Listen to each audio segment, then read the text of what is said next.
Okay, good. So let's start. Record and is he recording now? Yeah. Okay, good. So as far as today's class is concerned, we will do the usual class. The class in the afternoon today with the Germans will be the complex motion planning class. So if you're interested in the Floyd-Warshall algorithm, then you can listen in. Otherwise, it'll be sufficient if you just log in at the beginning so that we see who is all there and you can connect with your group to see if they have any problems. And then you can leave after a while. Now, we've taken some pictures.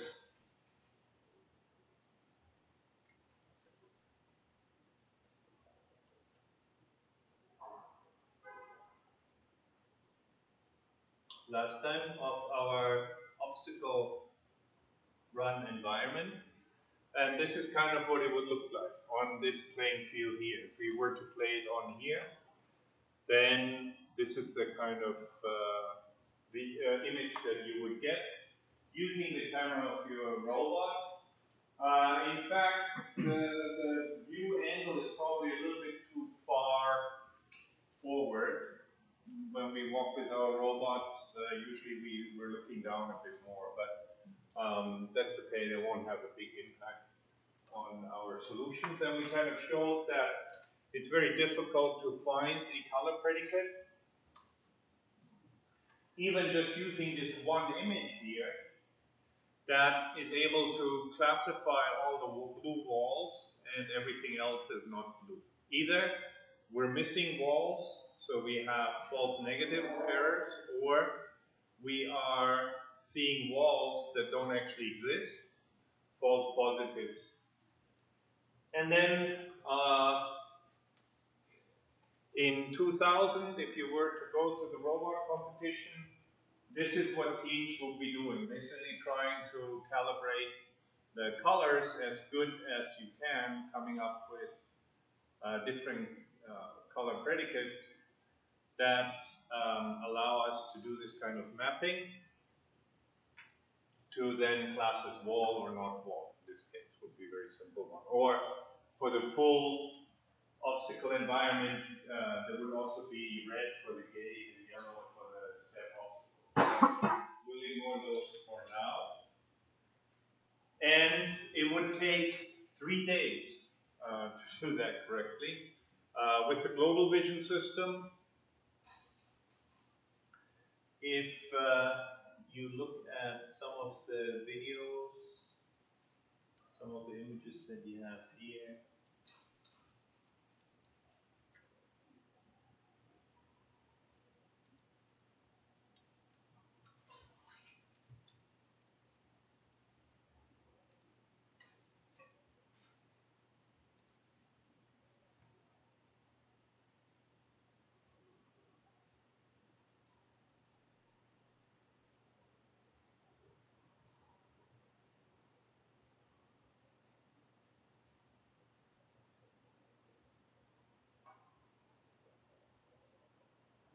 here's another video of, this is a penalty kick that looks similar to the obstacle run.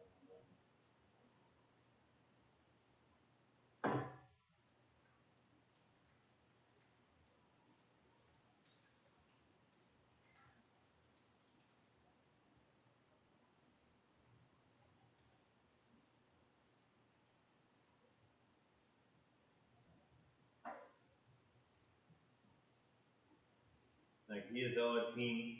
This is the video that you would get from the Global Vision camera. And you can see the colored markers that you're looking for on the ball are extremely small, very tiny. So,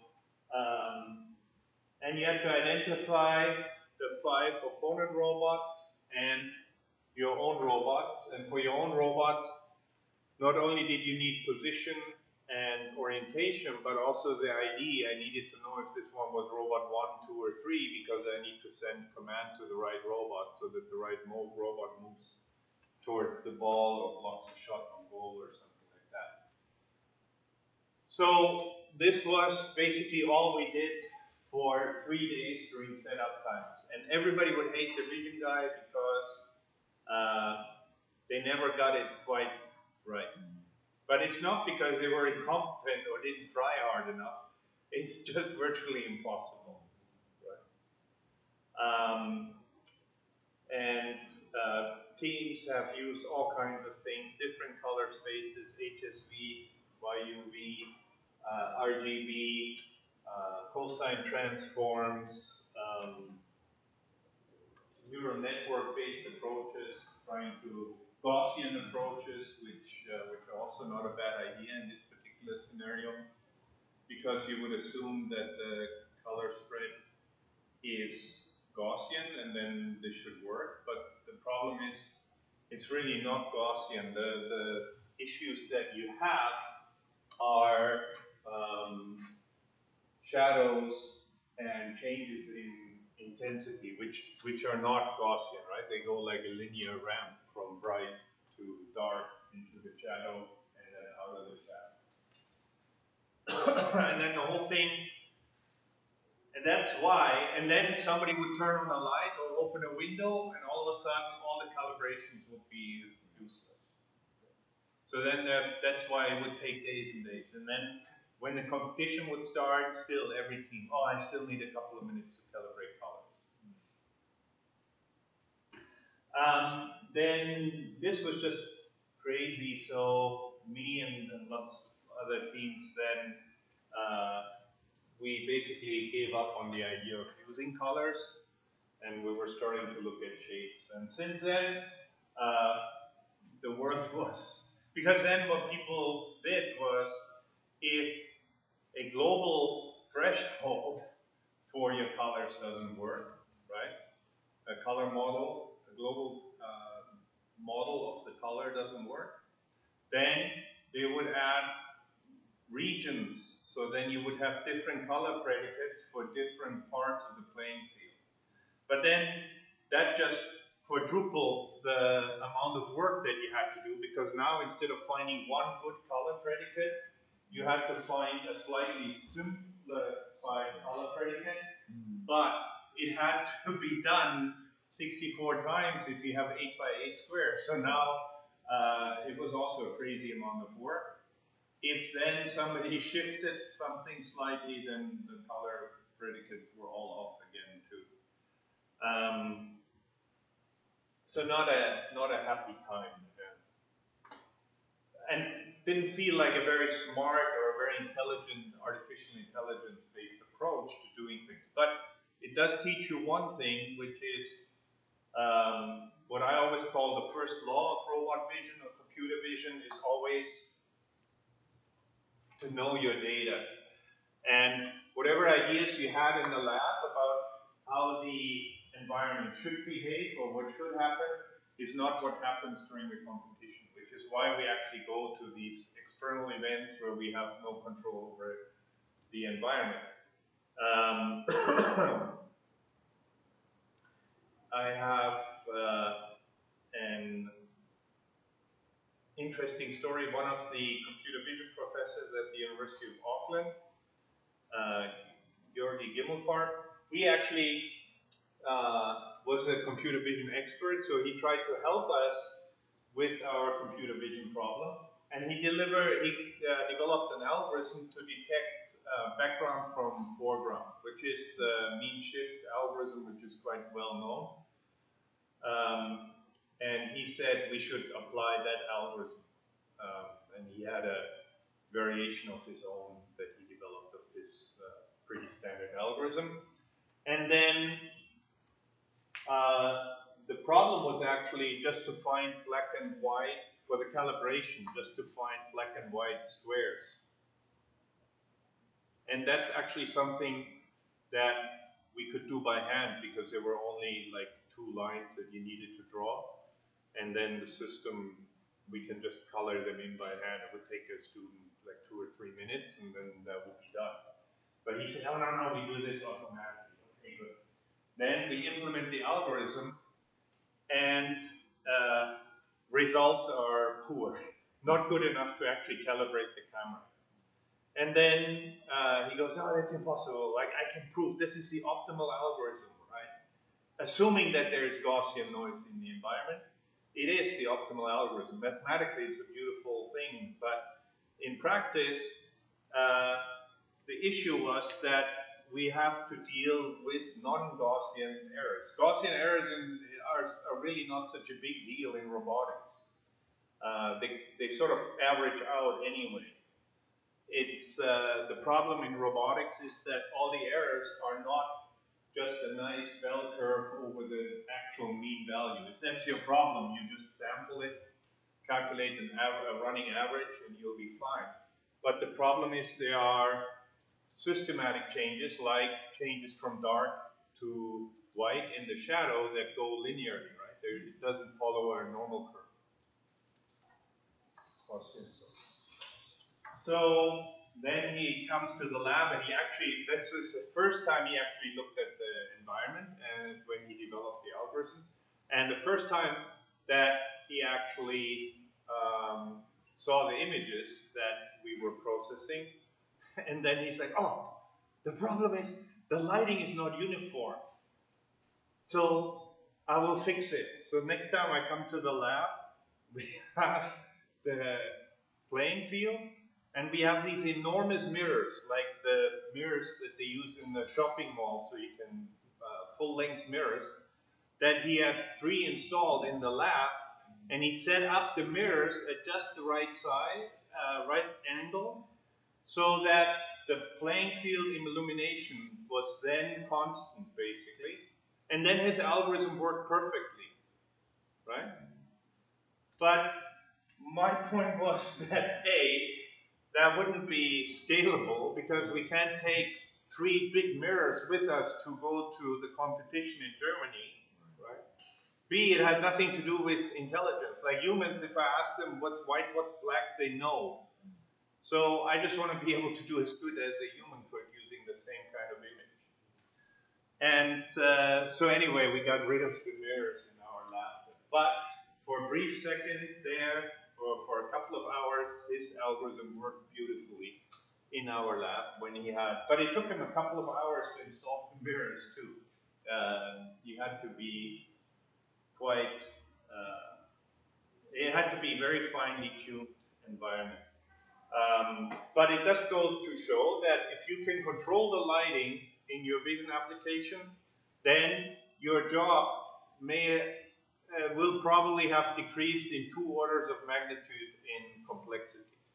It's now so much easier to find the colors or the shapes that you're looking for. So if you are tasked with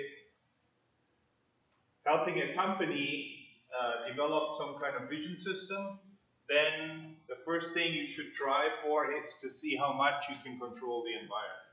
That one is the lighting, the other thing is what other stuff is in the environment and how much of the environment moves. If the environment is mostly static, that's already a lot easier than a very dynamic environment where people walk in and pets run around and somebody puts down a flower pot in front of the object that you were trying to track. Now you have to deal with occlusion.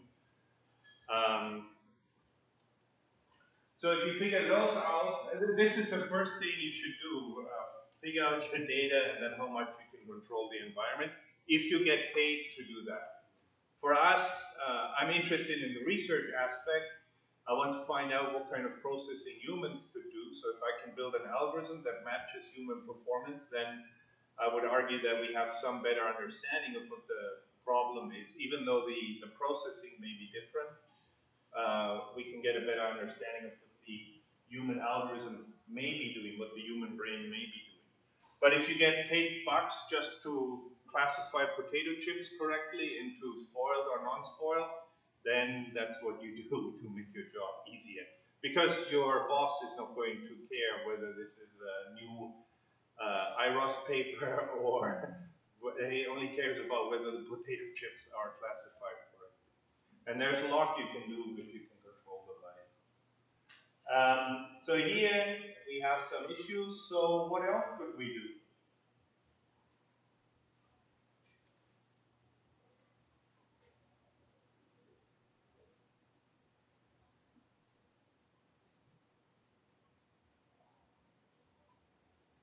Now I talked about shapes and we talked about edge detection, right? But edge detection in this kind of environment would not be easy to do either, right? Because we just happen to have a grid floor on it. If this were a green carpet with nothing around, then edge detection would work better. But right now in this, you can already see from this particular one image there that we need to worry about the squared tiles, and those are very strong edges. I mean, they go from white to black. There's nothing that would show a stronger response in your Sobel edge detector or something like that.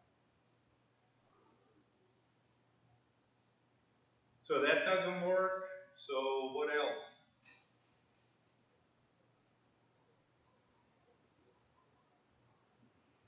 It only detects the blue walls. It should only detect the blue walls. Correct, yes. If I want to build a map of the environment, it should only detect the blue walls. Then what do we want to detect? Like we need to navigate through there, right? So I need to be able to say whether there's a wall or no wall for the space around the robot at least. Then I can walk. That allows me to localize myself within the local map that I just built. Then I can stitch those local maps together to build a global map. That's kind of the idea of simultaneous localization and mapping.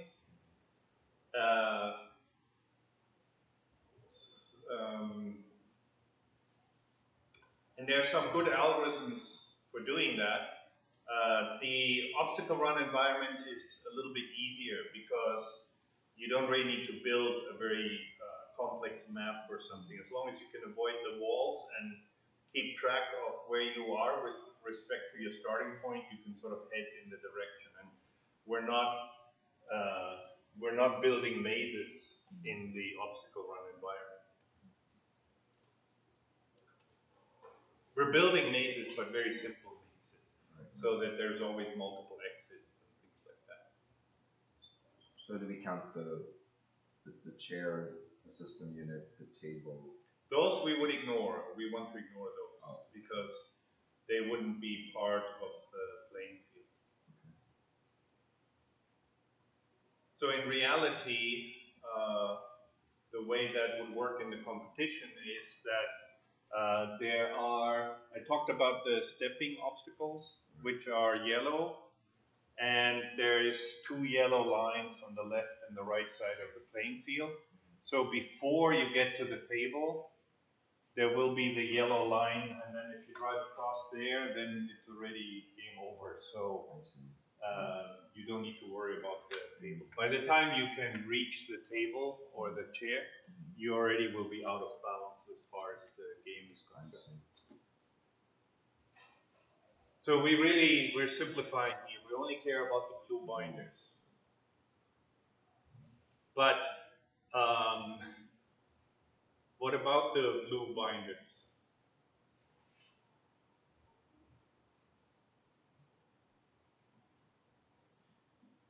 We're gonna assume the binders are not gonna move, right? No, the binders are not going to move. There's no wind that will No. Okay. The binders are static. The norm of the surface. The what? Norm, the vector that cardinal to the surface. Okay, we're a robot walking. The vector is always straight up. There isn't a robot in the world that can walk at a 45-degree angle. Ooh, that's an idea.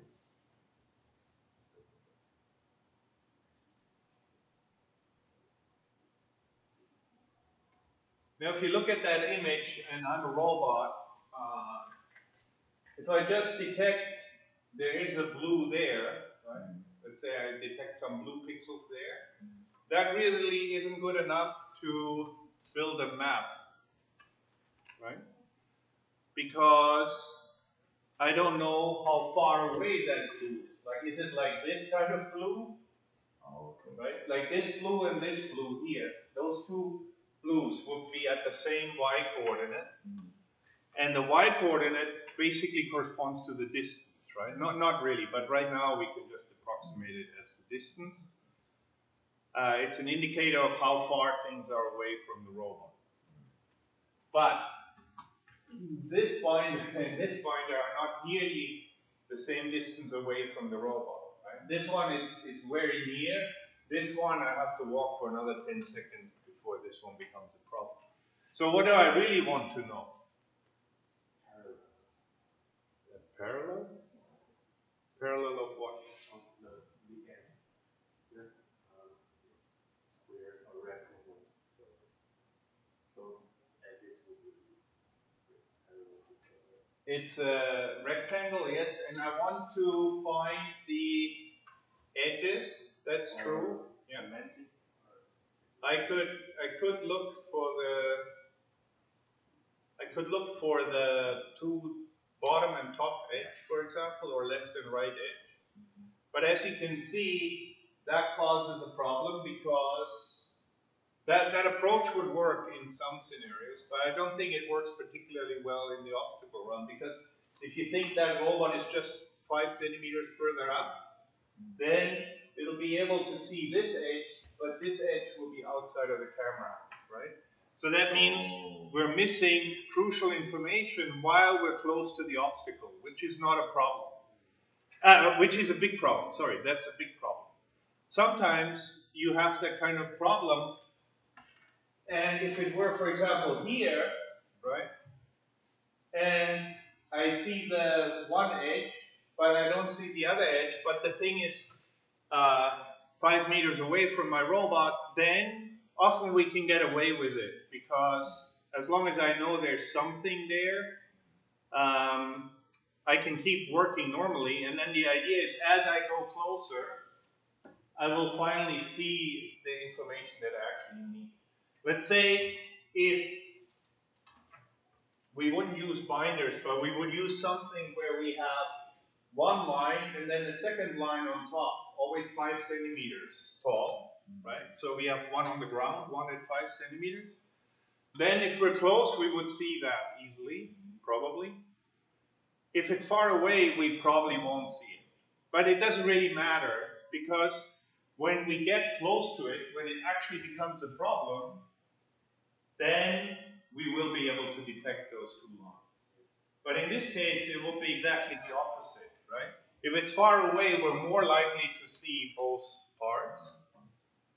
But if it's close, we're more likely to miss the top line, which would be a big problem, because we really need to know how far away we are if you need to walk past not touching the wall on the right-hand side, for example.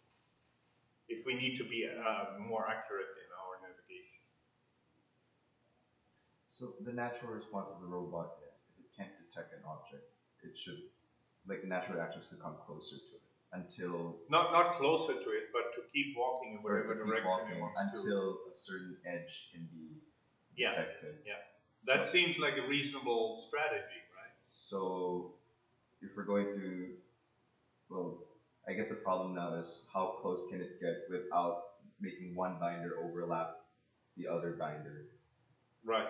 Yes, that will be an issue that you need to take into consideration. Now, the other thing is with using the edges, some of the binders here overlap, right? The way that I've set them up. If they were all completely isolated, then that would make things a little bit easier, but that's not the case. Maybe the size of the we will get larger with the and look at closer.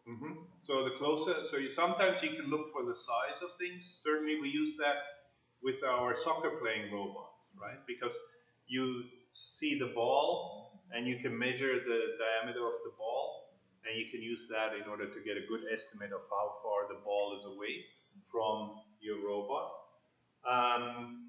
That doesn't really work because, like I said, some of them are merged together here. Right? It's not clear that your robot would actually detect these two as two separate binders. Right? Does the lighting have anything to do? Because like I'm just wondering, like the robot can detect one thing as an object if they have almost the same colors, but Yeah, it can merge things. merge things, right? Yeah. So I'm wondering, like, what if one side of the binder is like dark, and the other side of the binder is like light, just like that? That would be tricky to detect. Yeah. Like you mean this dark one versus this one? Yeah. This would be almost impossible to detect using the color predicate.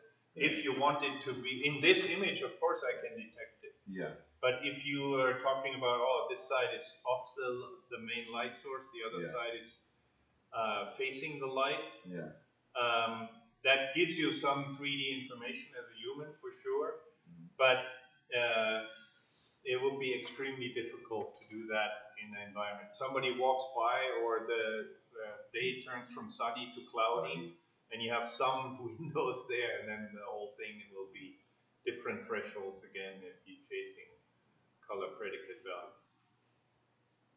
No, I mean, those are all good ideas, and we would approach them. My view would be that actually, I don't care if I'm facing 1, 2, 3, or n binders, right? I don't really care about how many binders make up this wall here, right? I also don't care about the height of these binders, because any binder that the referee is going to put in my way is going to be big enough so that it'll touch my robot, right? And then if my robot is 40 centimeter and the binder is 80 centimeters, 60 centimeters, it doesn't really matter, right? So the top edge doesn't really matter. But what is crucial is to find the bottom edge, right? Because if I find this point here, if I find these points, I know something is there, and because I know what angle my camera is looking at, I can actually tell you exactly what the distance is.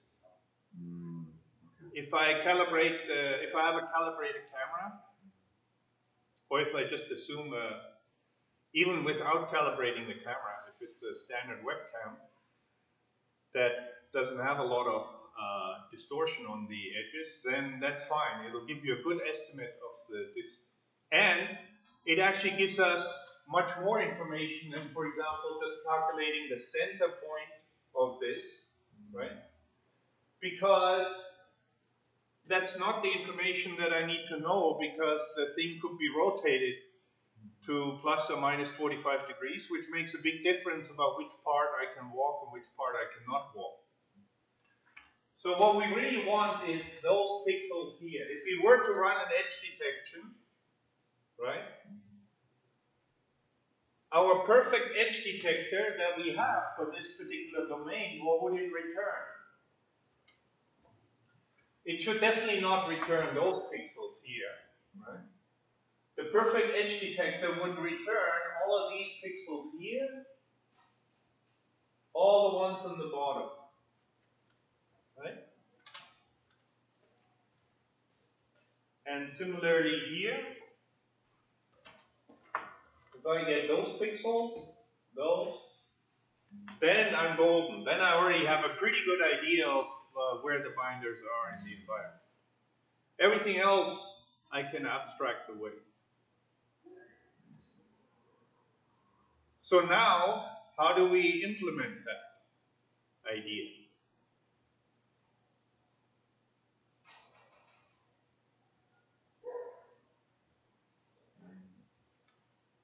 All the background.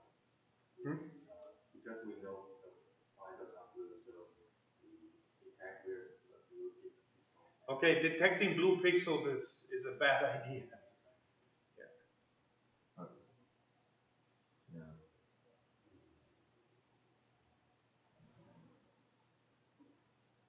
If that's your first step in your vision pipeline, there's going to be a lot of pain involved in calibrating the blues. So we want an edge detection kind of strategy. Yep. But we want more than an edge detection, The right? bottom edge is what we're trying to do. We want to find the bottom edge. So what would be the difference? How do you know if something, if you, let's say you hit wall and binder, right? What would be the difference? I mean, floor, wall, binder, like that kind of environment picture. What would be the difference between the bottom edge and the top edge?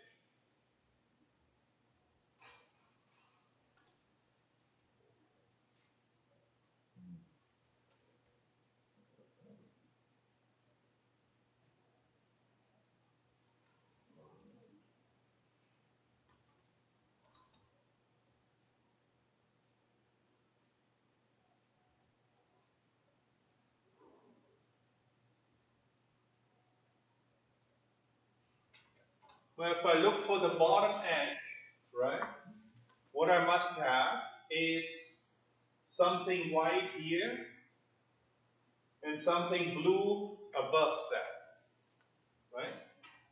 I need some white pixels that are below some blue pixels.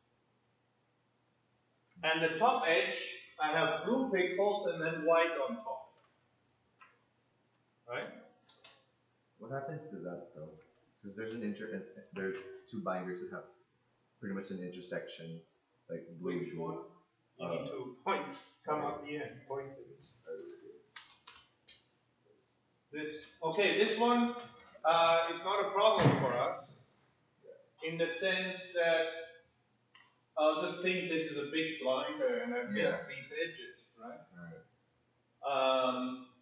They are somewhere in the back there, so hey, I don't see them yet. But ideally, if I walk around, eventually I will see them. Oh, okay. So when you walk around there, that's when you actually care about those, right? Okay. Now, clearly, if we do get information about parts further away, that would be great.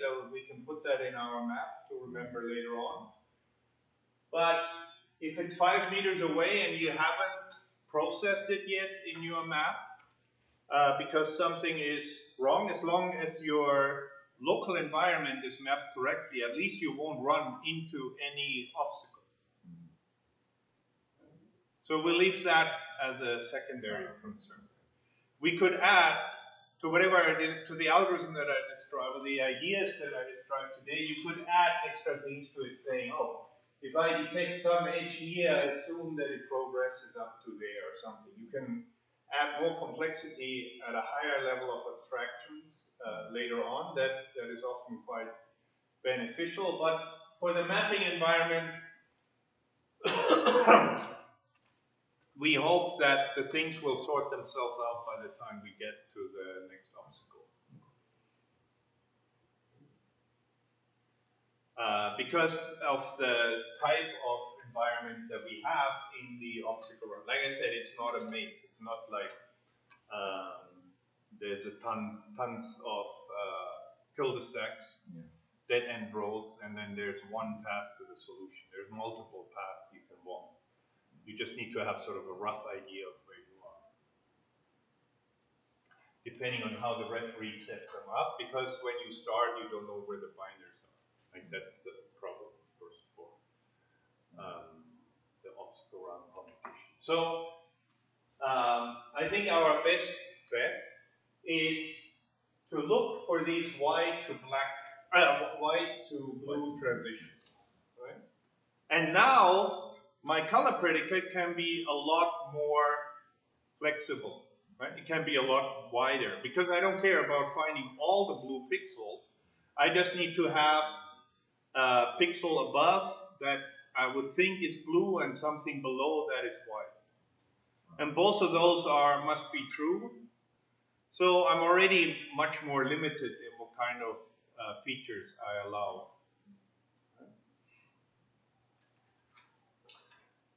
So, okay, then if I just go through my image now and I look for 1 pixel blue, 1 pixel white below it, then that's also going to be a little bit problematic, because when we're actually on this area here, probably there's some shadows and there'll be some black pixels in the middle, right?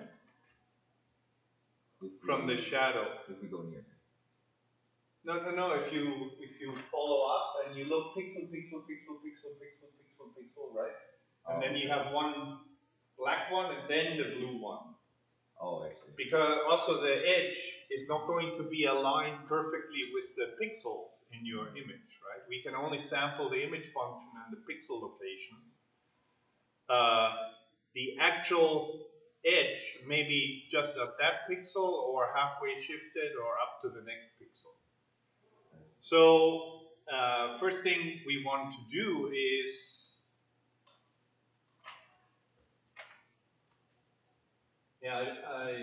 I mean, you could implement that and try it out for yourself, just doing 1 pixel, 1 above, 1 below, and then see how many blue to white transitions you get and where they are. I think it's better to have a kind of, I already talked about that. If you can average things in an image, you're always better off, right? Integration is your friend, in a sense. So let's think and say, okay, I don't care about individual pixels, but what I want to find is something like this, and I would actually have to look at the image, but just guessing, let's say we do a 32 by 16 area, and then I want to detect 32, 16, 16.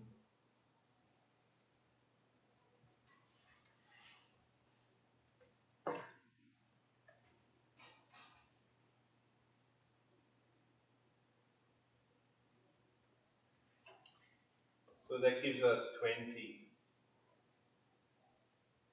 So now I want to detect a feature where I say I sum up 8 by 16 pixel area above the point of interest.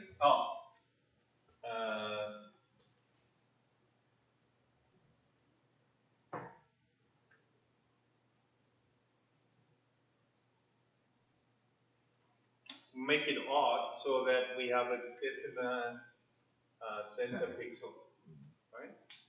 And then I say these ones here, I ignore what's in there, because that could be blue or white or what have you. These ones all blue, these ones all white. So I have an 8 by 17 area, where if I calculate the average of that area, the average sort of should be blue, and I have an 8 by 17 area where the average is white, and I have some area in between that I don't really know how to classify. I let that be any one that I want. I don't care about those. This is a don't care zone, and that's to deal with two things. One, it would be the exact position of the pixel, and also the slope here. Now, if my line is like this, right, it would still trigger a maximum response in this particular feature detector. If it's like that, it would still also detect give you a maximum response. And depending on the angle of the wall, of course, the response could be slightly different.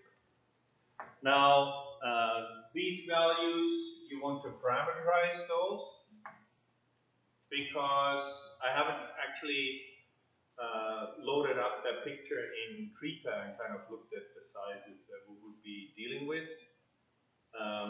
But I think we can start with those as a reasonable first guess. So now, download that particular image and implement this yourself using NumPy Array. So you want to go through the image, pixel by pixel. You can probably easiest to pad the image. Not pad the image, but just to make the image smaller if you wanted to, because not resize, but I mean here, if this is my center pixel and I apply it at 0, 0, then the mask doesn't really match, right? So you have to somehow, yeah, probably pad it by, that would be 2, and then 8, 10. You would need to pad it by 20. 10 on the top, 10 on the bottom. 17, so 8 to the left, 8 to the right. Just so that those pixels exist when you apply your NumPy array functions to it. And then we run for every x, for every y. We simply calculate the response of this particular filter.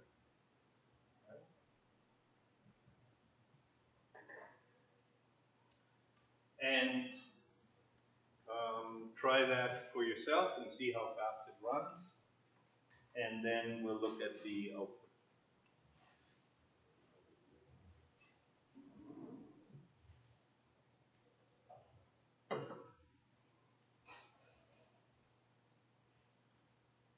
And actually, while you're implementing this,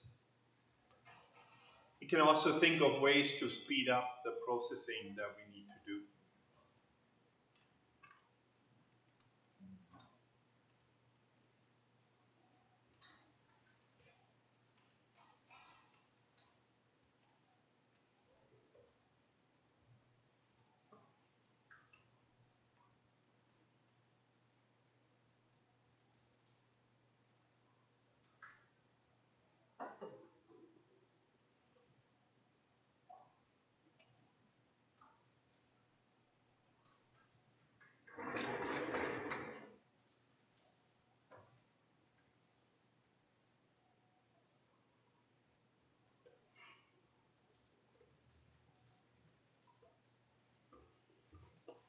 And I'll implement it myself.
So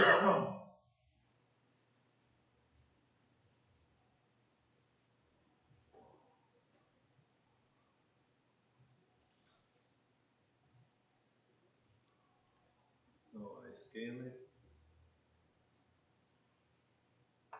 And the Krita is a pretty nice program. The only thing it doesn't give you is pixel coordinates, which is a bit annoying in this case. So if you have that problem, what I figured out is you can actually use the rectangle selection tool and then go to the top left of your image.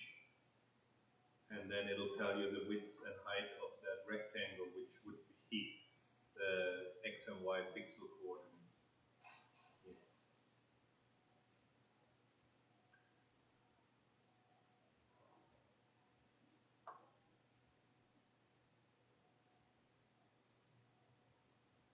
So for later on, I can use that as a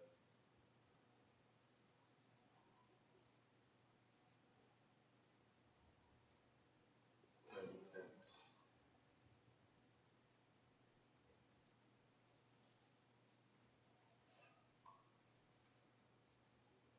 And actually, we can do one thing.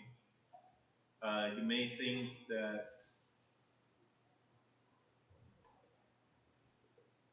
since we're looking for blue, it would be enough to separate out the blue channel, but I actually don't think that that's sufficient. Because white will also have high blue content. Here, red and green and blue are all high. Here, red and green would be significantly lower than blue channel. So just looking at the blue channel is not going to work if that's what you are considering. So here, actually this is the channel. So this will be the blue channel, and you see, yeah, they are all nice and white, but so is the tile floor. Just in case you were not paying attention in my color decomposition class. Okay, so we have that. We open the image, we show it. I can draw a rectangle, which is kind of useful. And then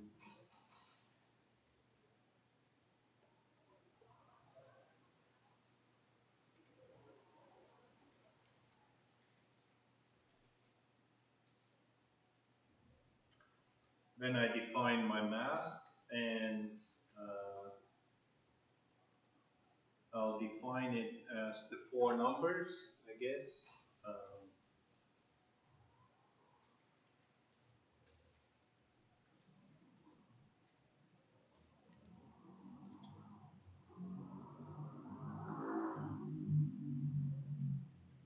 I'll say the split in X direction, 8, 5, 8.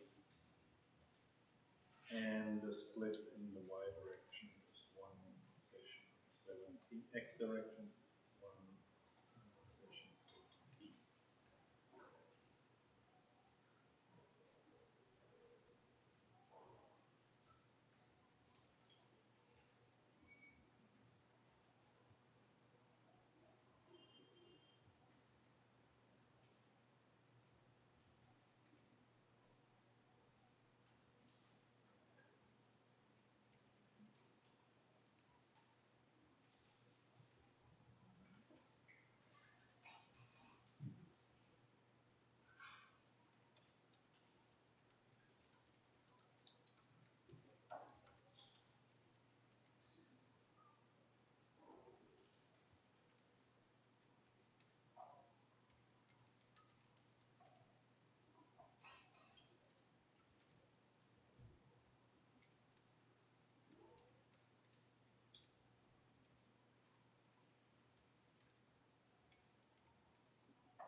then let me see how you guys are starting your implementation. It's crashing.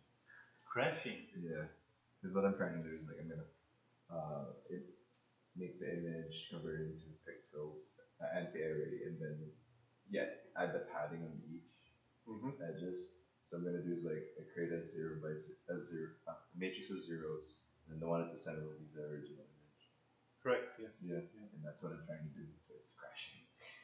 Oh. Yeah, Okay. I don't know why. But make sure you don't do it on the. Not on this. I have my own Google Chrome. No. That's not a problem. But don't do it on the original image. I think the original image is 12,000 by 7. Resize the image to 640 by 360 first, because otherwise it'll use a ton of memory when you're trying to display it. It will may overrun. That's why. So resize it first. Okay.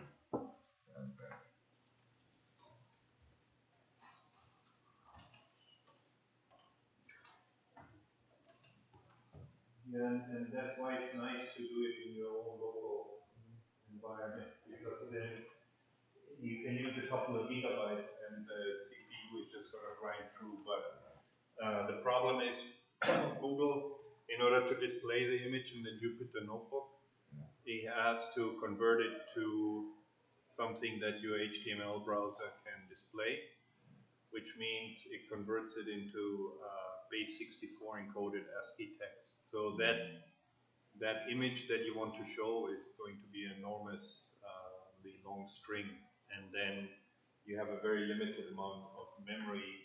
I mean, very limited amount of memory compared to a modern workstation in your browser.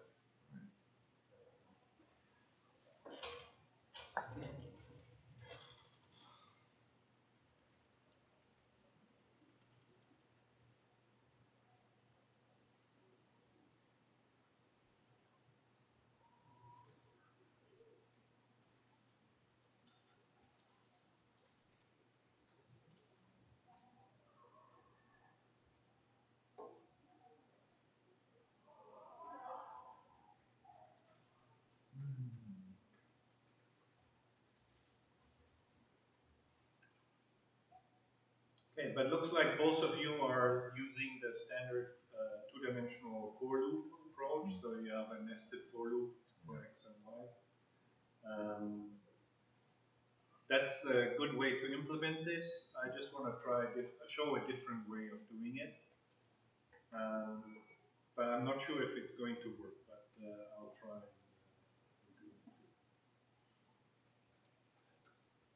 We're only averaging like 21 by 17. We're averaging 21 by 17 pixel area. yes, but not really 21. It would be 16 by 17 really. Oh, the one because at the top. the one. Okay. I mean, depending on how you want to implement it, but it will be this one and this one that we need to average.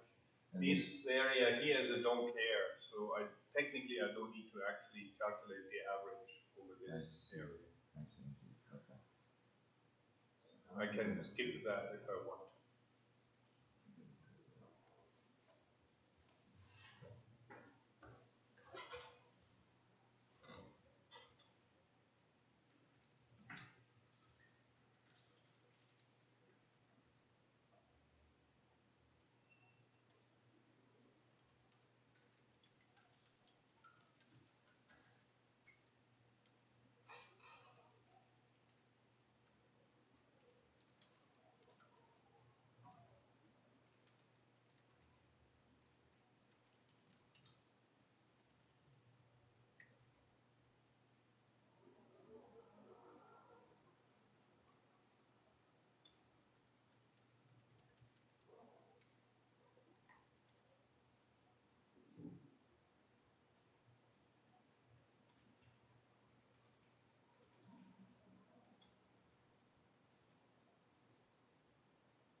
Now, technically, what we're implementing there is called a filter, so that's just what I call the function by filter, because we're filtering pixels, right? Eventually. So if you hear the term filter in that context, that's what we're implementing.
Okay,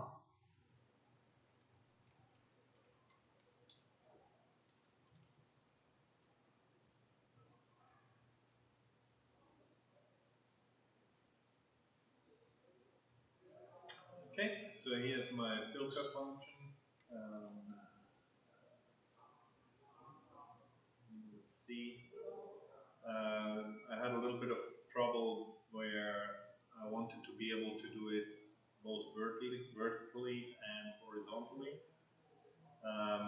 But then that is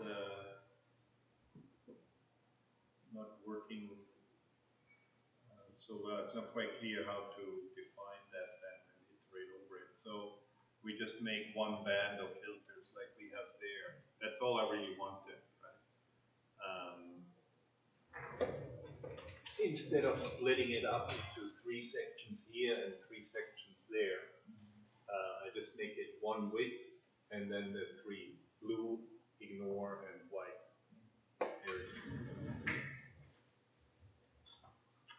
So that's actually okay. And also,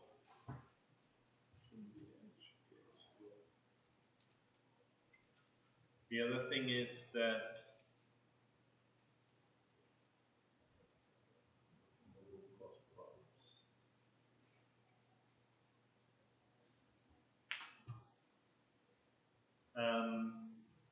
you, in theory, if it's symmetrical like this, you can actually implement this using a single convolution, and we'll look at that in a second. But right now, the way that the filter is set up, I can also have kind of weird filters where I have, let's say, 3 ignored, and then 5 on the top, and 10 on the bottom, right? And then the standard convolution algorithm wouldn't work, because for the convolution, the hotspot is always the center pixel, right? So then the whole thing would be shifted, which would be confusing. So that's why I wrote my own filter function there. If it's symmetrical, if you always have 8 on top, 8 on the bottom, then of course your center pixel will be also the center pixel on the convolution. You could just write that as a standard convolution. Or you would need to get this mask, the convolution mask for this kind of filter, and extend it to make it symmetrical. So then you would need to add a couple of zeros on the top here, so that this pixel is in the center of that part here. So there's a couple of memory bookkeeping kind of things that you have to keep in mind implementing this filter. And then let's see if I call it, what will actually happen.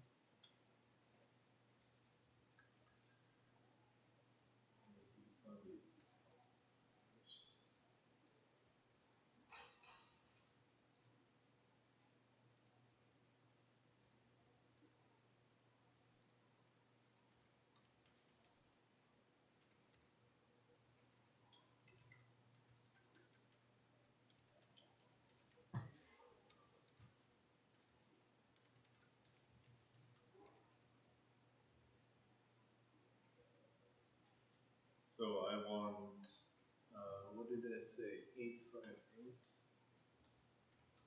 58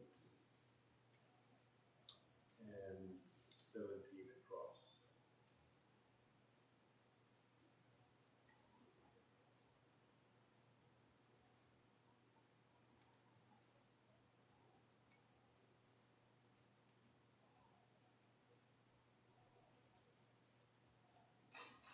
Yep. Image.shape 2.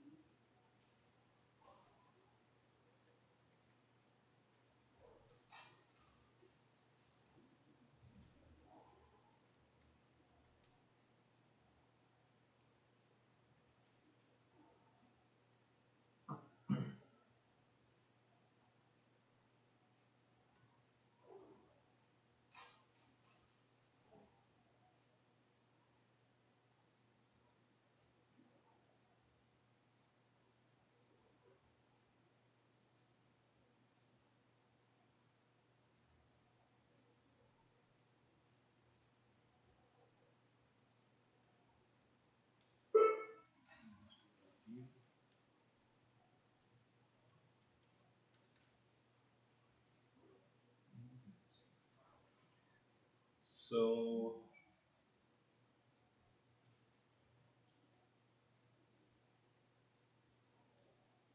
yeah, so I add that image.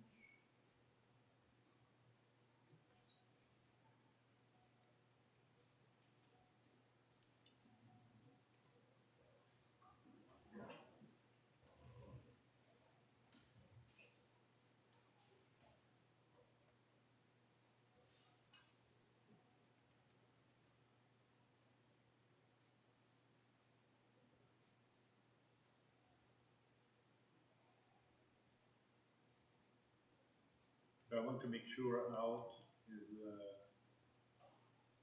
so I need to add that image myself first.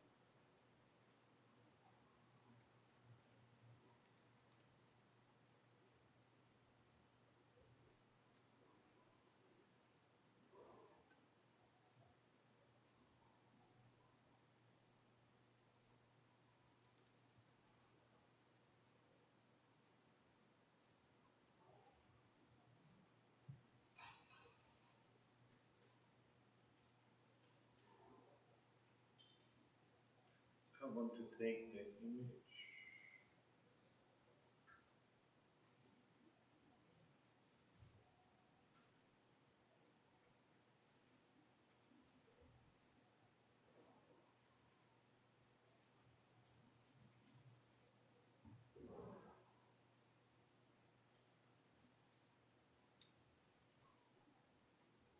Okay, so we'll deal with the color images first.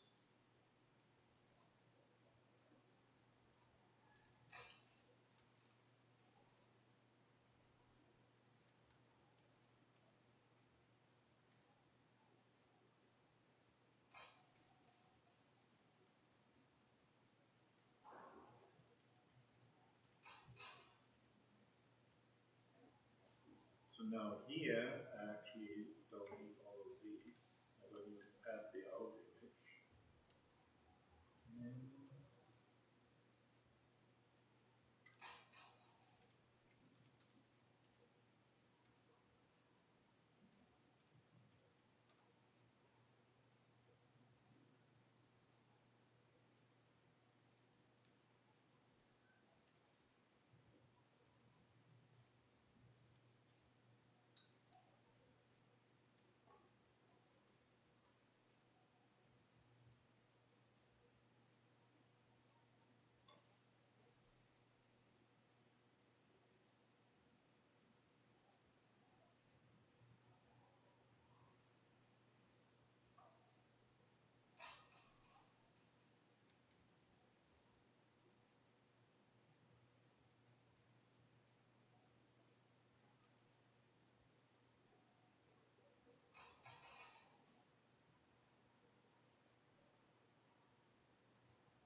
Okay, then let's see what we got.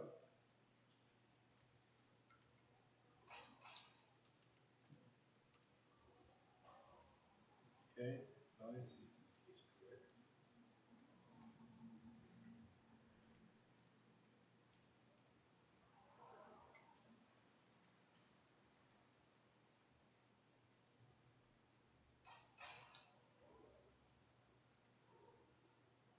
Zero is not a number. So that's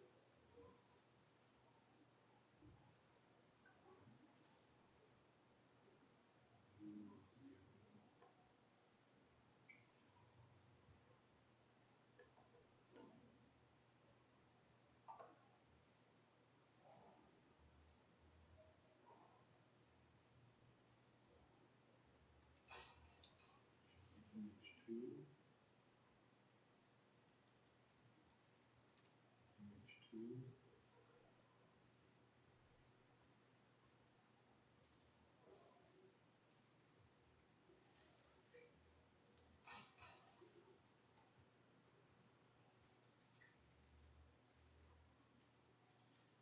Okay, so now we have something that looks like a color image, at least. I think it's not.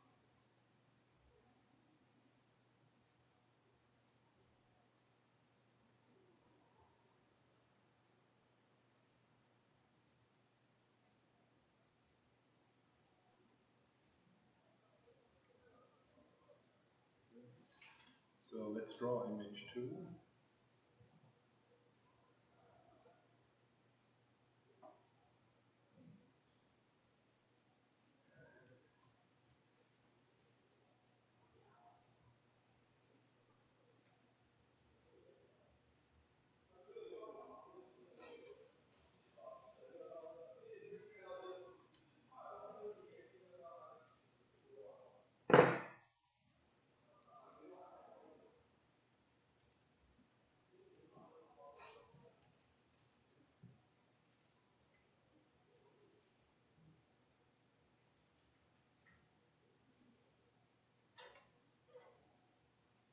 Okay.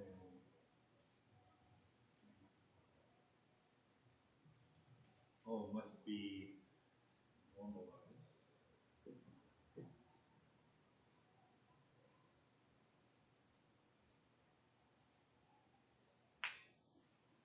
So for flowing point, I have to normalize the image. So image two is equal to image two divided by p dot max image two image.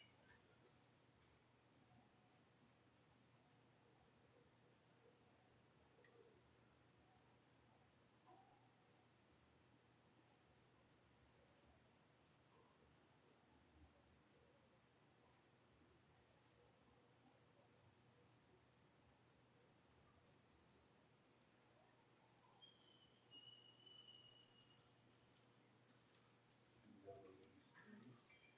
I shouldn't have over image two.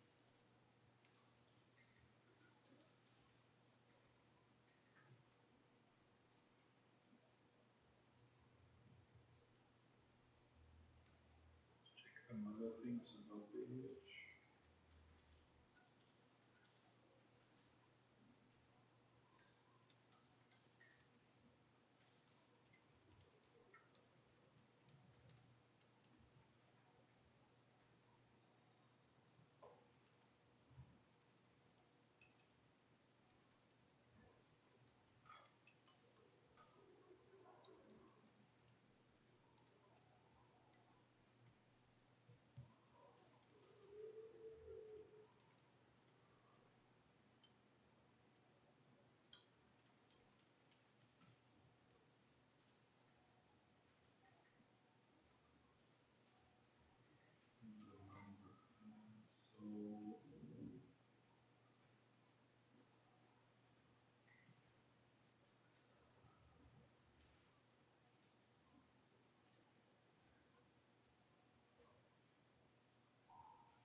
So why is that? That's because you divide by 0. That means one of the sizes must be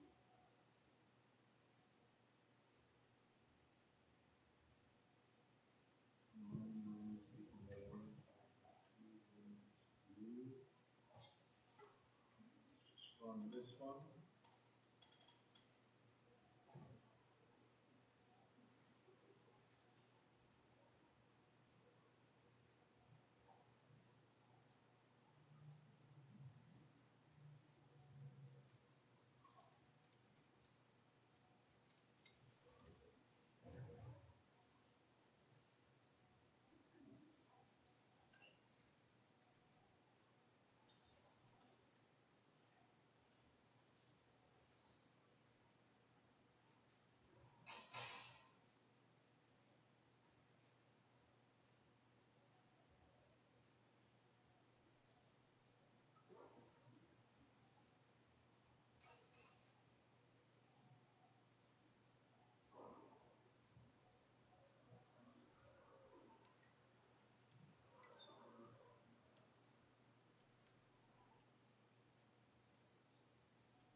Oh,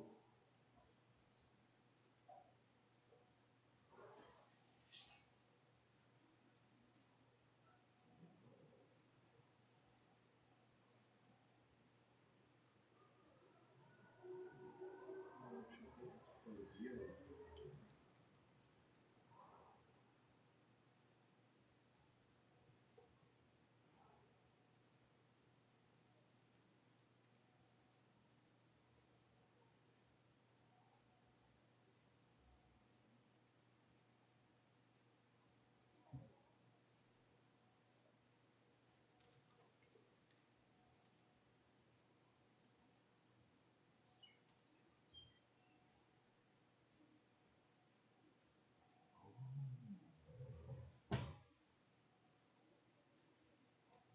How is that? Why?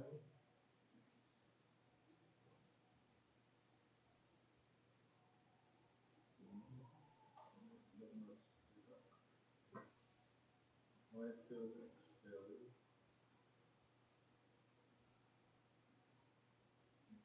Okay.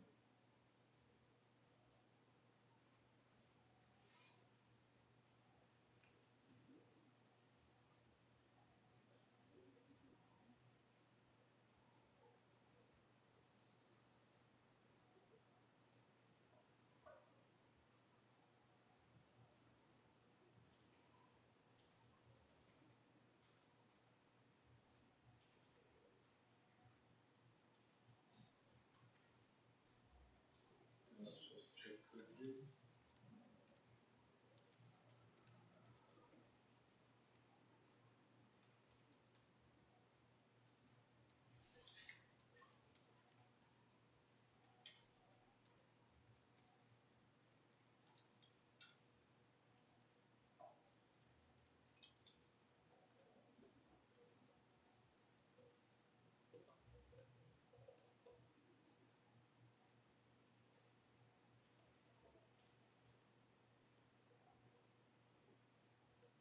Seven.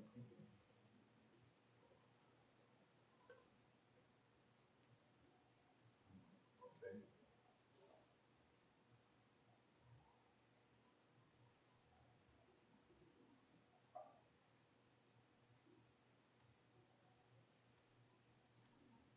And that's correct.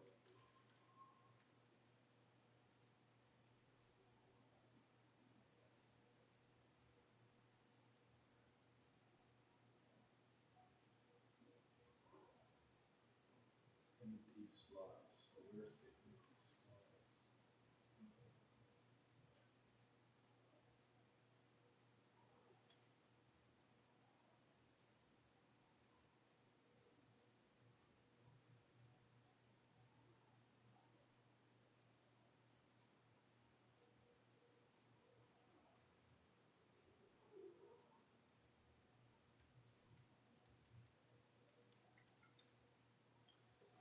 average of ins. Oh.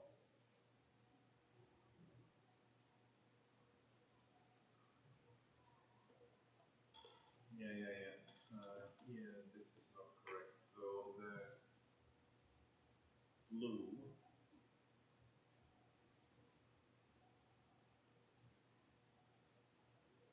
is the average of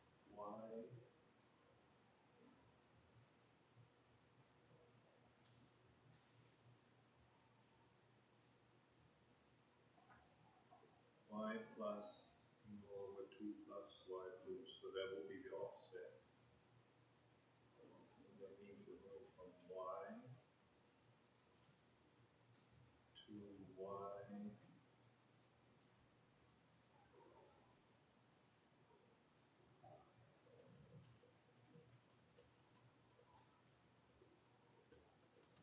plus zero.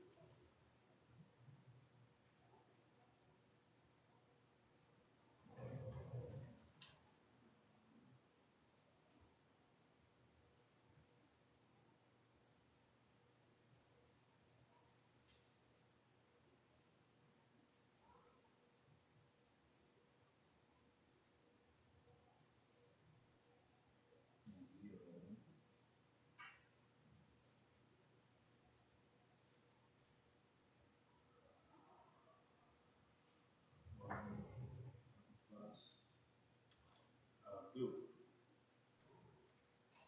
Blue.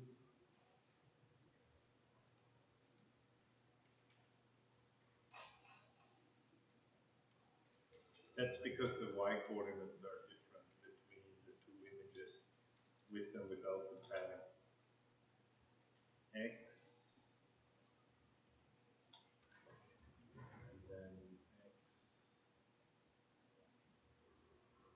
plus x filter.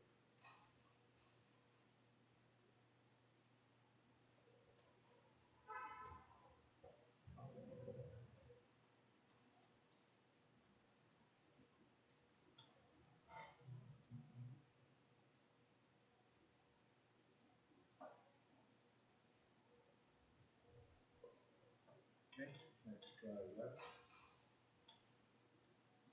Make sure this doesn't throw an error.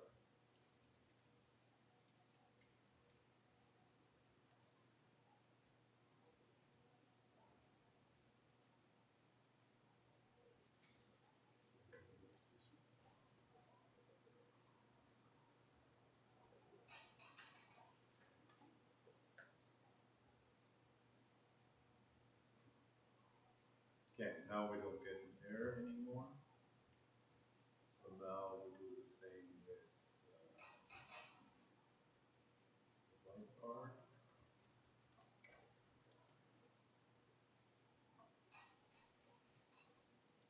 So that would be y. No, this would be y plus ignore times 2. Y plus y divided by 2 plus y1.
Hmm.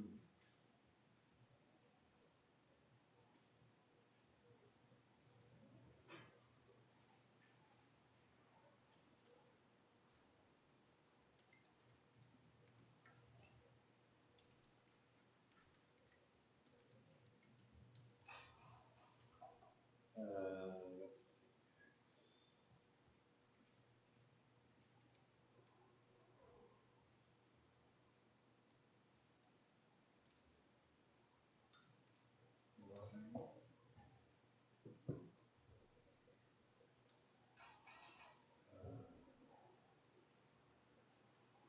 That should be y equal.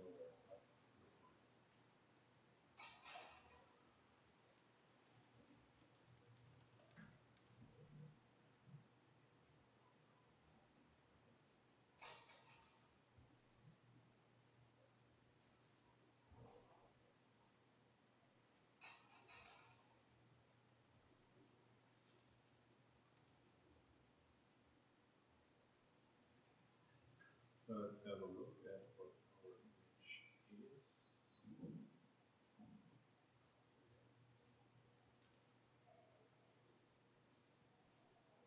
From 0 to 250. Okay, so we can scale that, just dividing here. But then we also get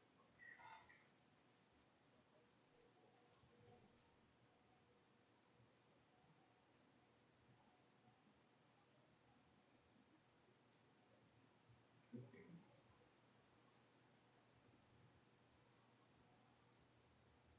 Not to one goes.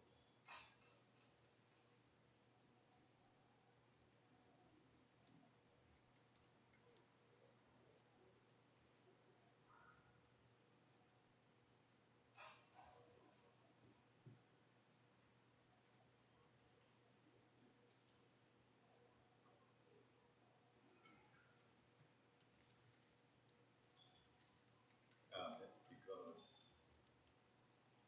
we're plotting the wrong image.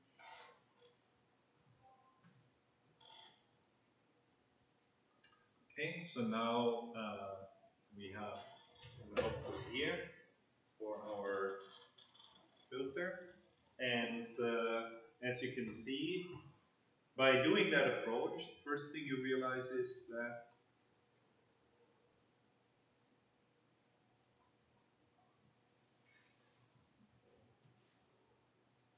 compared to the original image, what happened?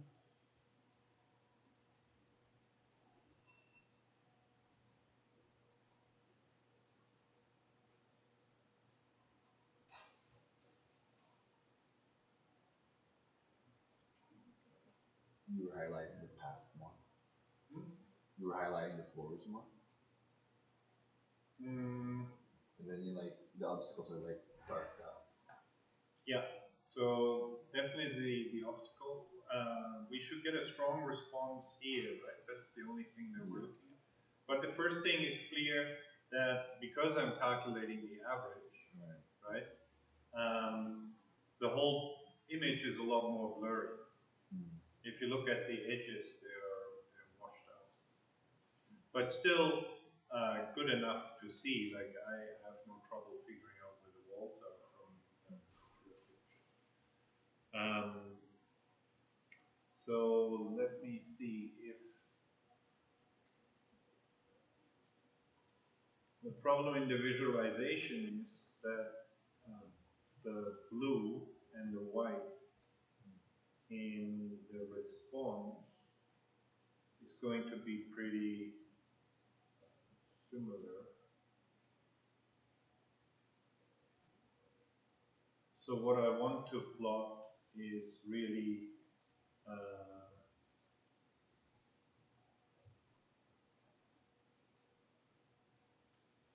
like if I look at the statistics,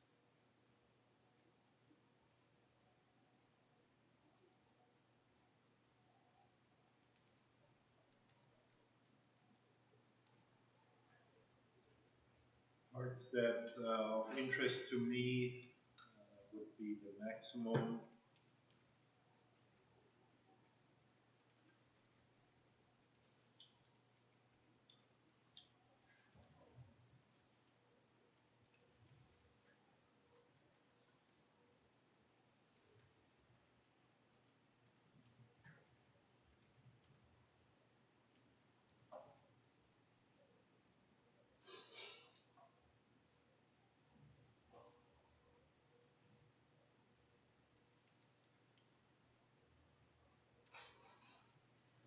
first channel, and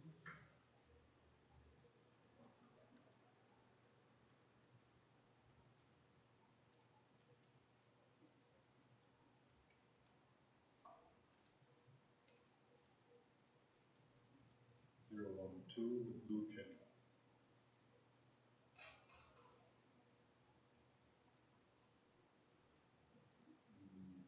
So there, that's the white, right? Almost identical.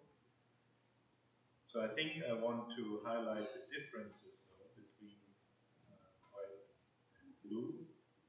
So I could set that to be just the difference between blue and white, and then that should show it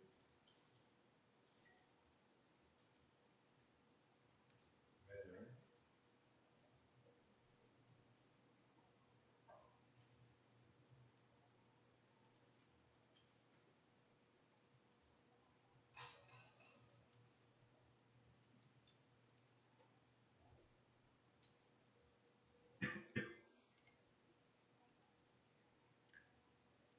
So I want to keep the color information when I calculate my averages, but I want to sum up over the X and Y coordinates. And then what I want to put into out is the difference between blue and white averages.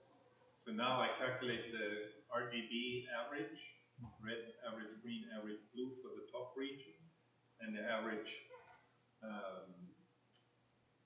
red, green, and blue for the bottom region. And then into my output picture, I take the difference between those two.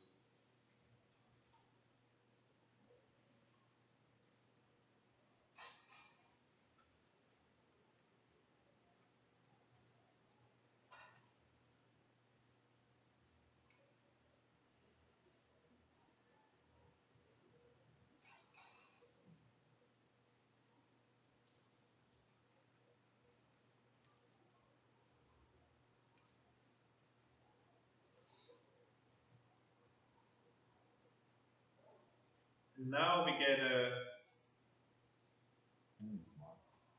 better image, right? Now we actually get very nice tops.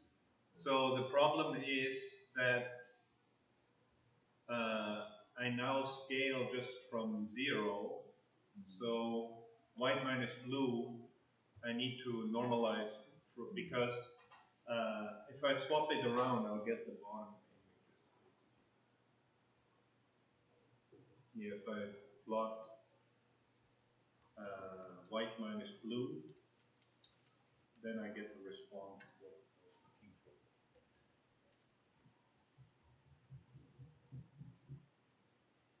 Otherwise, I can take the apps and then I will get those.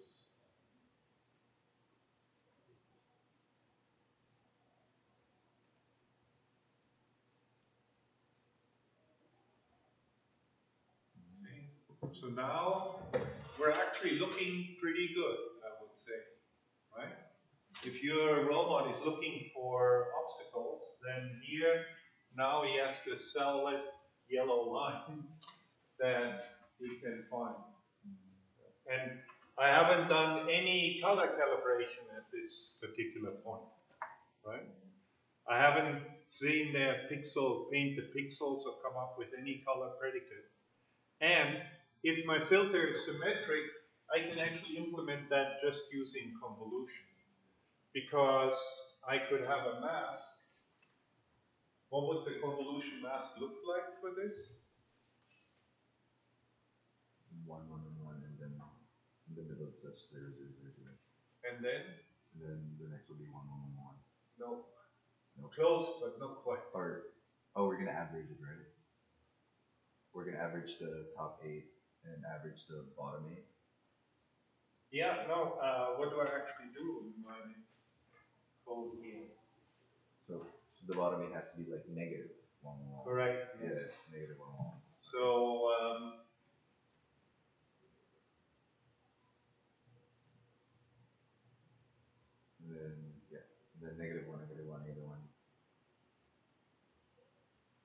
for 3 rows here. Yeah. And that would work. Then I can use the very fast Yeah. high performance convolution masks, right? Because if you look at the code now, part of it is the delay through Google Collaboratory, but we're still doing a lot of iteration through the image. And so now we want to come up with a way where we can speed up this calculation.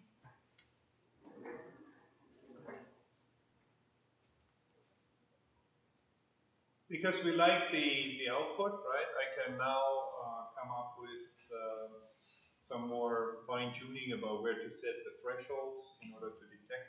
But this image is certainly a lot better for detecting the walls. Like here we have very nice walls all over there, right?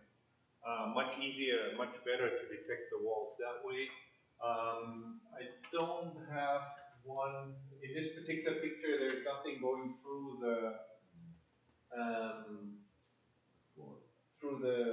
one of these lines going exactly through the wall, but the line is pretty thin, and I calculate the average over an area, so any kind of noise like that wouldn't be a big problem for my algorithm. Certainly, I can detect the difference between the lines on the floor that are white and the lines that are going to the blue wall that are orange, right?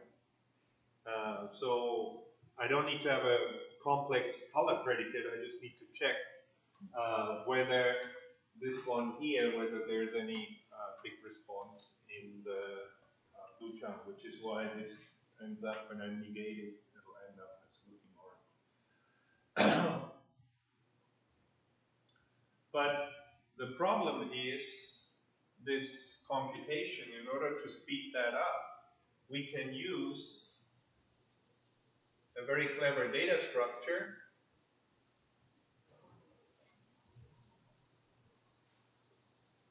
And if you think about it, I'm basically calculating the averages over some kind of rectangular area, right? And this will be for this pixel here, right? Now the next one that I calculate will be this pixel here, right? And right now my code simply calculates the next area here. But that's not very efficient, right? Because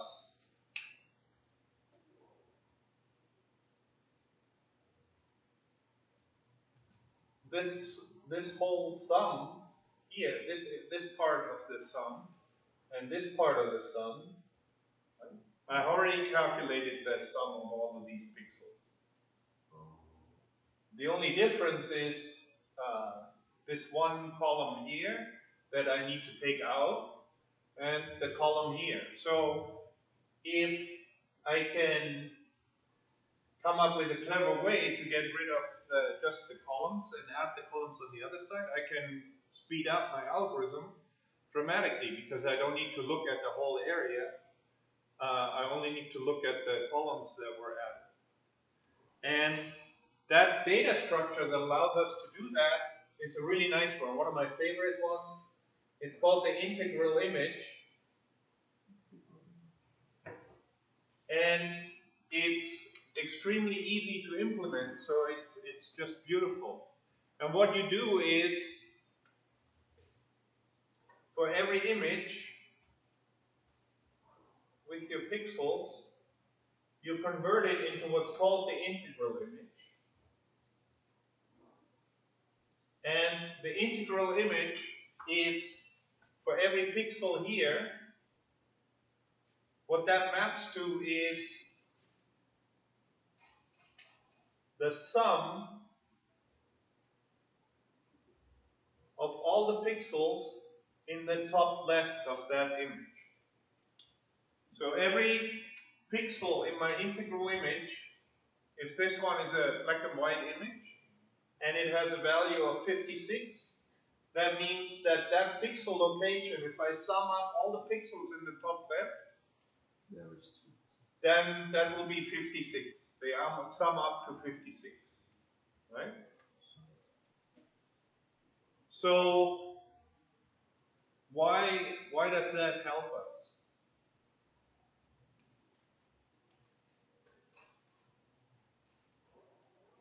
Well, let's say I want to know, right here, I need to know the sum over some area. And technically, we're calculating the sum over an axis-aligned bounding box, a rectangle that is aligned with the x and y coordinates, right? So it's not 45-degree rotated or anything like that. It's a axis-aligned rectangle. Actually, AABB is called axis-aligned bounding box. But anyway, it's clear that's what you want to average over. Now, if I have the integral image and I'm looking for, and this is better, if I'm looking for this area here, I want to calculate the sum of all the pixels in this area, right? Then, how does the integral image help me?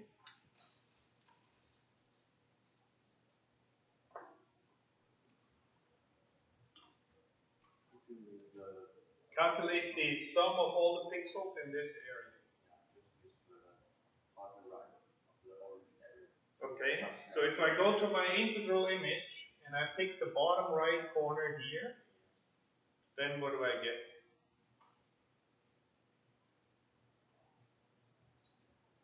some of the bottom line. Pardon?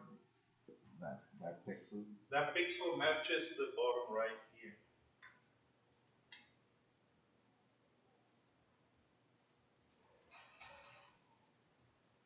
Then if I look in the integral image here and I read that value, that will give me the sum of all the pixels in this area. Oh, right? I see.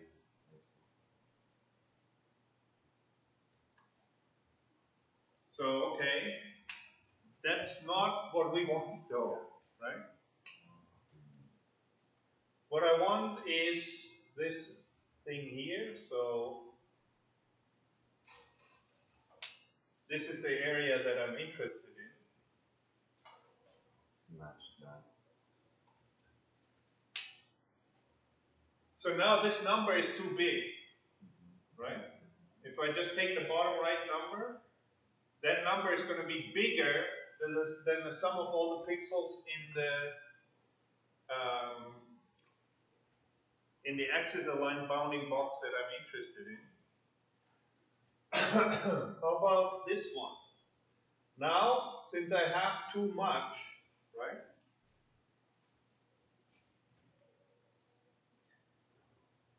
I want to add this into my number. Here, this part.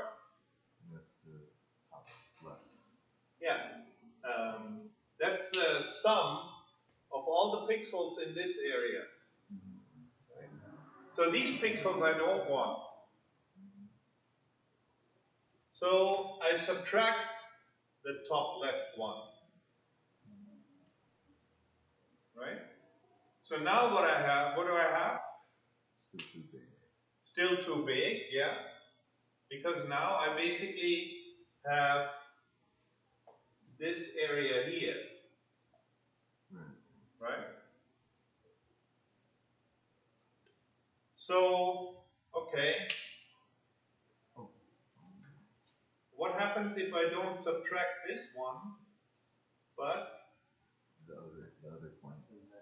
the other point, right? So I want to subtract this point here.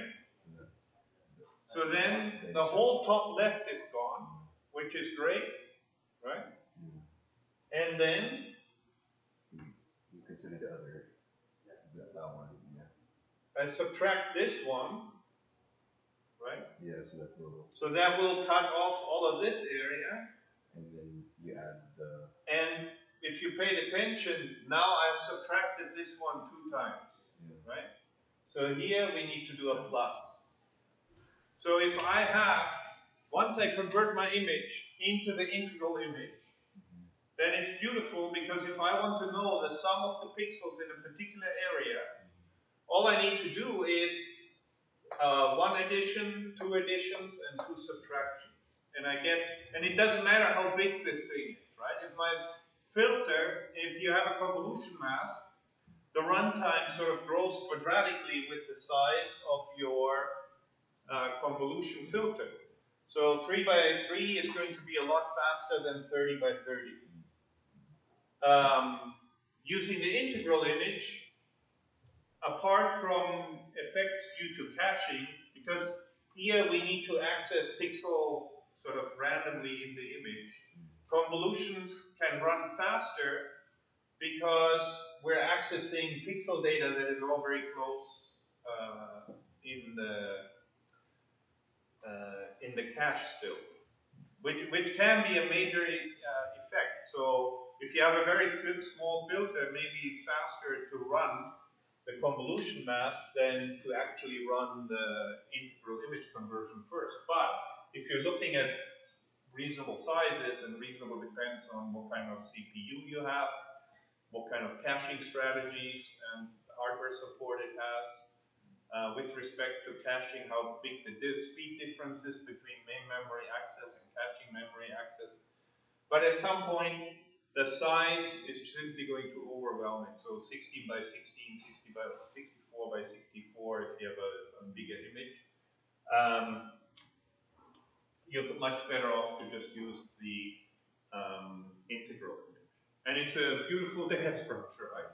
Takes a very big problem with some pre-processing, makes it very nice and elegant. Also not difficult to calculate, because you can fill it up in a single pass through, because you can use dynamic programming, right? If I want to know the value of this pixel in the integral image, and I fill from the top along the columns, like go from the top to the bottom, left to right, then this pixel here would be the value of my pixel, would basically be the same as this, right? It would have to be the value of this pixel plus the value of this area here, which I already filled in, right? Plus this one, which is filled in, and this one, which is filled in. And so here I go plus plus minus this one, and then I get the value of this one. So I just need to update this 4 numbers. I don't need to do the iteration for the different sums. So it's very easy to fill in the integral image. And I will post the slides to it. You can go through them. And then the actual implementation, I think this kind of filtering approach is very powerful. The actual implementation, I would use the integral image, simply because then I have more leeway. I can do some more clever processing if I want to.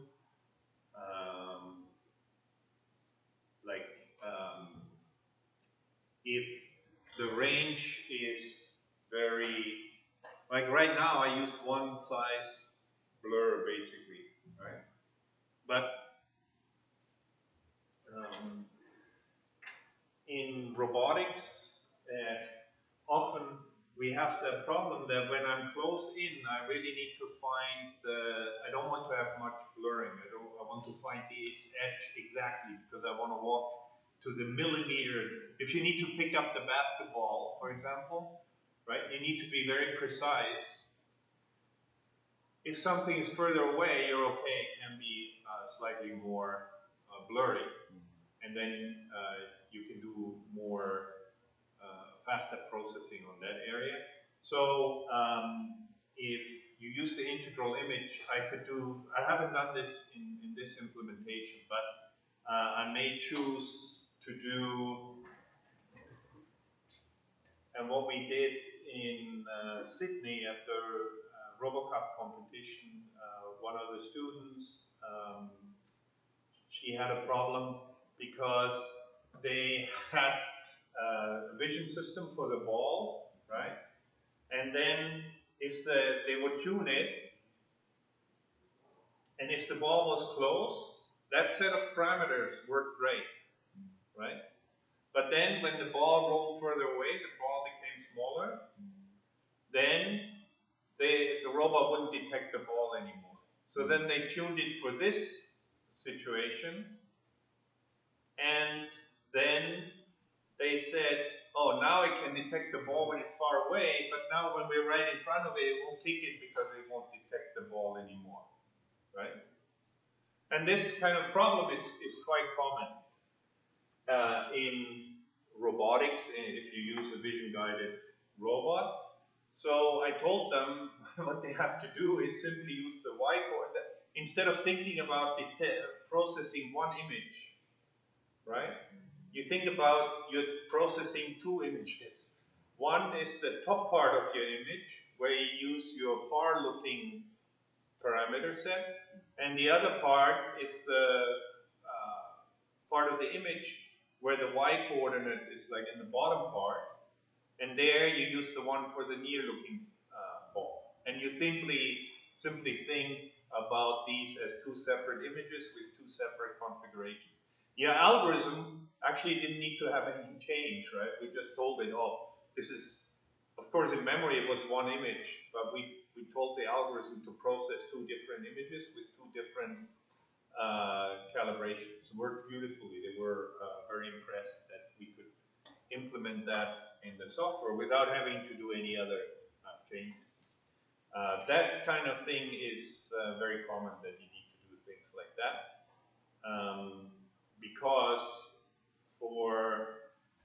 as you can see, like detecting a ball, there's a big change from the ball is right in front of the foot and the ball is 5 meters away. The features that you can detect, the algorithms that you may choose will be different. Once I calculate the integral image, I would do things like further off, I would have a broader spread because the averaging wouldn't be such a big problem. Close to the robot, which usually means Y-coordinate is low, I would use smaller filtering. So I would vary the size of the filter.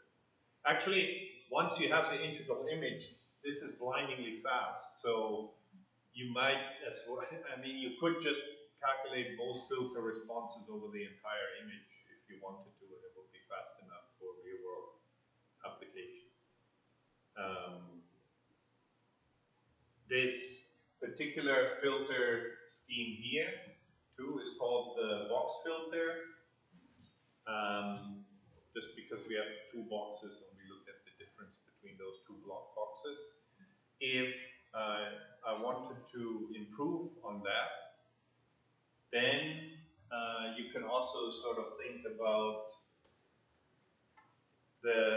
right now, this will detect horizontal lines very well, right? And I have this dead zone in here, so any kind of angle that fits within that range wouldn't impact the response of my filter.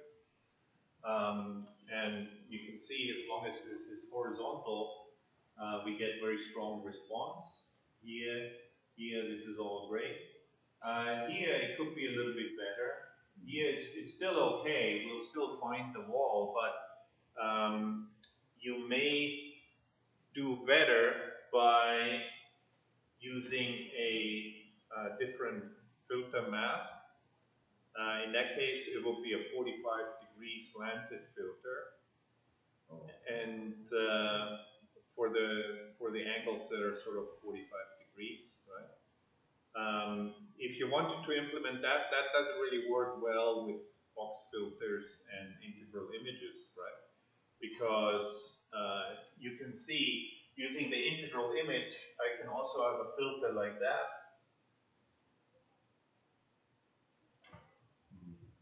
right? Like for vertical lines, that would be okay. So I may run a vertical filter line there, just to see the edges of the walls. I don't think it's particularly useful, but you may choose to implement that.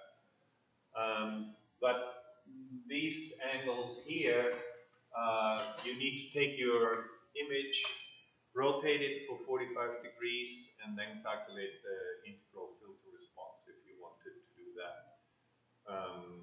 So probably not worth the trouble in this case. But if that is a problem, there's ways you can extend this approach. And if your filters are small, if you do this on, let's say, a 5 by 5 or 7 by 7, then I would just implement it as a +1, -1 convolution mask. That will be fine.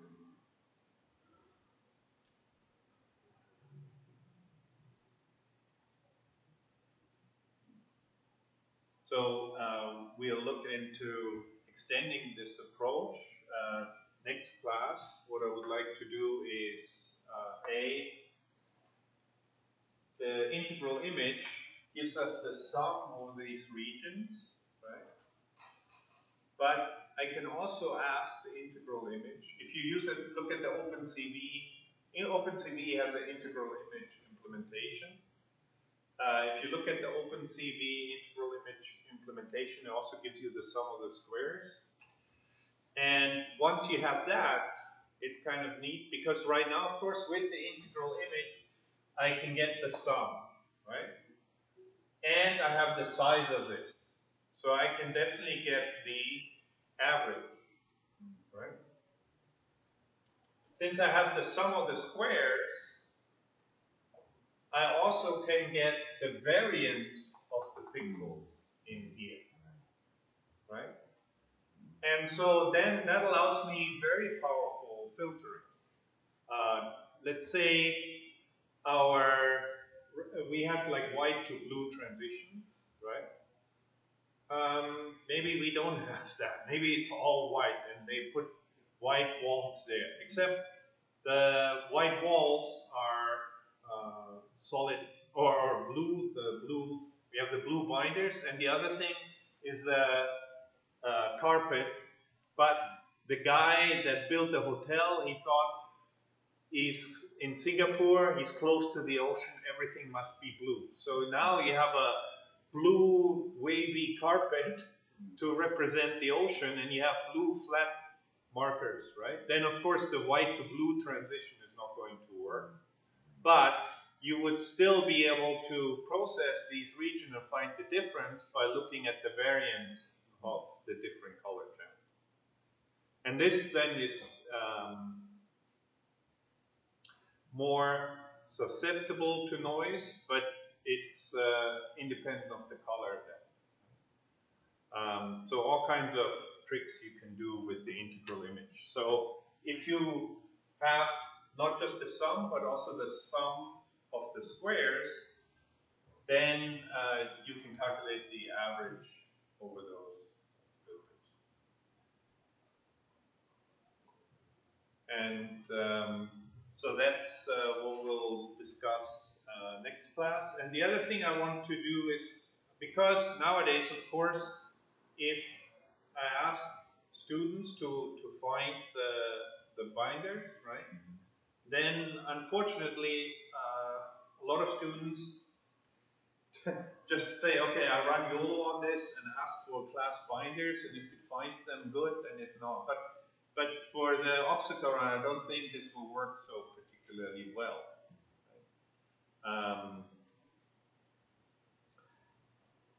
So we can try and see the difference because, of course, I can also take, like here, I don't need to have any training data. Right. I need a couple of images, 5 images to get some ideas of what to implement. But we can also implement a simple neural network to detect the edges at least. Right? You could do the same thing. In that case, we can see what the performance is. So we'll try and implement exactly the same filter, but instead of calculating the integral image and actually running the convolution, we'll see what happens with if we train a neural network to detect those features. And I think that will also work well, and it may work better than what we implemented here, in the sense that our response on the training data is going to be awesome, but it may learn some spurious correlation, so it may be overfitting the network, and that's a huge problem. But that's what I would like to do next class. I think that's also quite interesting. Good. Then that's it for today, but I'll post the slides for the integral image. Like I said, if you understand this figure, then there's nothing else to the integral image really. But it's a very nice, elegant data structure. So let me check.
Okay, we'll deal with this later.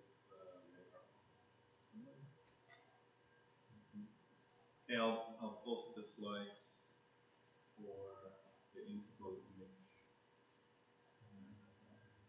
I'm not sure where I put it.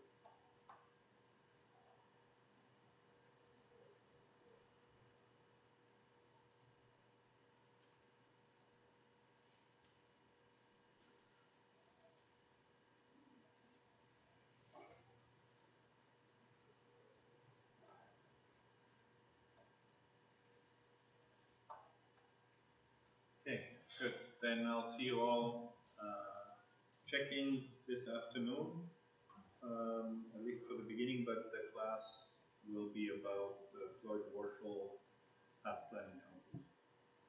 Something for the motion planning guys. Do the next step once we know where to go. Then you would map the bottom coordinates, and with a single image, right? If I know the angle of the camera, the height of the camera, and I know the angle, then I can actually calculate how far away that is. Okay, so to map it to a map. Yeah, correct. Yes, you would basically, once you have this, you build a local map around the robot that kind of says, oh, here are obstacles that cannot walk there. There's free space to walk to. So, depending on what motion planning, path planning algorithm you use, you may just run kind of a potential field approach, saying, oh, I have lots of edges here, and so maybe I shouldn't turn left, but I turn towards the right as I keep walking. So then for motion planning, The data for motion planning would be the response of your sensor. In this case, our sensor would be the vision processing that we're doing, and the particular information that we used at that moment would be the distance to the nearest walls, or the distance to the walls that I can see.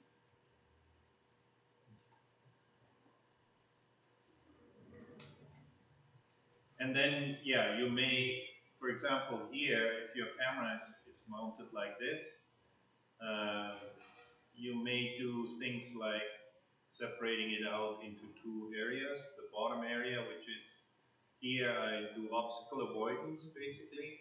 And the top area where you're more interested about building a wall, saying, okay, if I have a wall here and the next wall over there is there, hey, then that's pretty good. That means there's some free space behind this wall that may actually lead me towards my goal. But if you, so then it can get arbitrarily complicated, right, about what reasoning you want to do. You may want to put that into your wall, into your map, right? Or you may have a map with confidence values. So you say, oh, like if you think the simplest kind of map you can build would be a grid representation, right?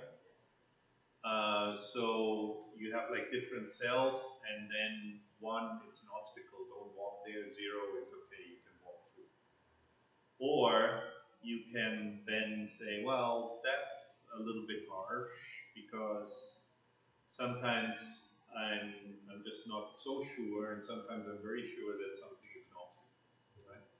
So then you start adding confidence values, then you can add information. And then, yeah, of course, once you have the grid representation, then you can run your motion planning algorithm through it. I actually did a convolution. Actually, Okay. Okay, also nice, yes. the 1 1 0 0. Yeah. Looks like it. So. Yeah. Although I'm not sure how about these, like the black lines here. The black lines. These are this ones. Right. Okay. In that case, I would. You get a strong response on them because there's a big difference just in the black and white. And you. So how did you get the color? You just take the. So this is a black and white image. I just took one of the RGBs. I took the red. Pick the red yeah, channel. Just shows that. And this is good too because it shows that even though you think there should be a big difference in the white and the blue there, it actually doesn't, because blue will be strong, but if blue is strong, the other channels are also usually quite good. So it's all based on the intensity. So here, if you would have used the blue channel, then it's not going to be apparent. It's blue, right? Blue channel. I tried the blue channel. Oh, you did? Yes. Then you wouldn't see the difference. Yeah, I wouldn't see the difference. So you used the red channel alone, but then this will also be between black and white, right? But that's okay because you can post-process, right? Oh, You can just run through now and say, oh, I have a strong response here. But there could be, because I only do, like right now the problem is you force it into a single grayscale image, right? I didn't do that. So I get a strong response here and I get a strong response there, but the colors are different because when I did the average, I averaged it over the axis, so I still get the RGB difference averages. So I get three numbers, three averages, not just one. Once you compress it to one, that's not possible anymore to extract whether the difference is between white and black or white and blue, right? That's just not, because you already lost information when you average over red, green, and blue altogether. But that's also not an issue because you could just simply do a pulse check, right? You can simply go through and say, oh, here I have a strong response to my filter. Now look at the pixel above, at that area. Would I really think this is blue? right. And then your blue color predicate can be extremely big, or extremely flexible, because you already know that it's the area below and the area above, and it has a certain difference. So then that would also work. But the simplest way to fix it is to That's kind of cool. yeah. So they created a mask. So if you just add the axis here, this will probably work. Oh. Right? Because you want to say, I don't want to average over the red, green, blue all added together, but I want to calculate a separate average for red, a separate average for green, and a separate average for blue. So I don't have to like pick a channel before, like I could just say, No. You can still you can run it over the three color channels. So you don't pick a channel before. No. Oh, I see. Yeah. Cool. We'll try that one. Yeah. I think that's the only change that is necessary here. And of course, these should be parameters. Yeah. I just made it 2117 because that's the Yeah, and if it's centered, then the Yeah. convolution will work just Yeah. nicely. Yes. Yeah. I had to add more code because I thought maybe I want to have more on the top, more on the bottom. Yeah. But it is it usually will be a symmetrical thing. And the other thing is you could check how fast that actually runs. I think we're both using mp.average, so there shouldn't be any difference I use in average. speed. Yeah. Yeah. But if you were to use the SciPy correlate 2D or convolve 2D operations, It might be different. it may be faster. I think they may be more optimized. Oh, okay. Because NumPy just calculates the average. Correlate 2D would know it's a C++ function that they wrote specifically to calculate the convolution. They may have some extra tricks to make that run faster. I'm really not sure, but out of interest, we could find that sometime.